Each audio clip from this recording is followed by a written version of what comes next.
Kuya jeung monyet ngalacau. Dina hiji poe, sakadang monyet kapanggih jeung sakadang kuya.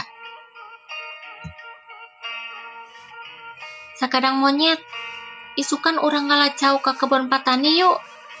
Kamari kuring nempo aya cau nu asak, ajak kuya. Sabab kuya mah teu bisa naek. Hayu, cek monyet. Dina jero hatena, monyet boga niat rek nipu kuya. Lamun kitu mah, isukan. Isuk-isuk wae. Ayeuna mah geus burit, cek monyet teh.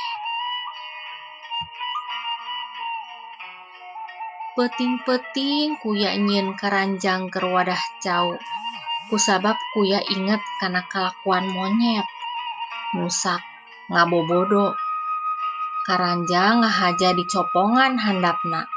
Lamun monyet neundeun cau kana karanjang, cauna murag ka handap. Dina waktu nu geus dijanjikeun, monyet jeung kuya nepi ka tempat cau nu geus arasak. Monyet langsung naek kana tangkal cau. Hei, sakadang monyet, turun heula. Yeuh, wadahna, bawa ka luhur, ngarah babari mawa cauna.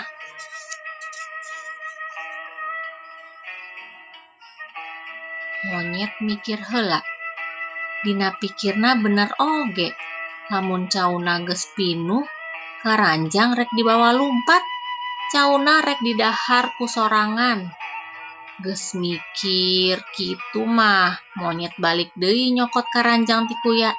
Tapi manehna teu apaleun lamun karanjangna teh ku kuya dicopongan ti handapna.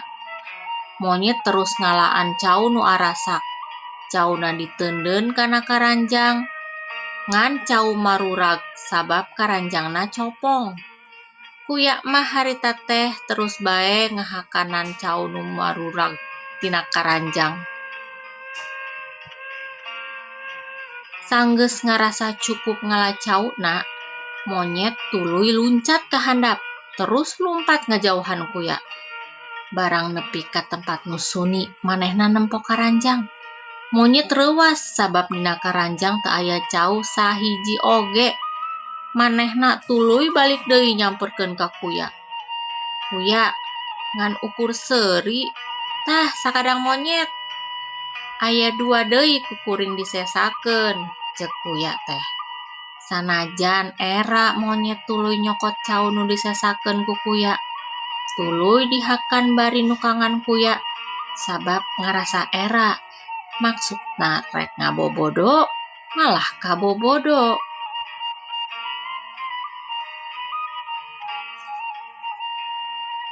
Hatur nuhun sadayana.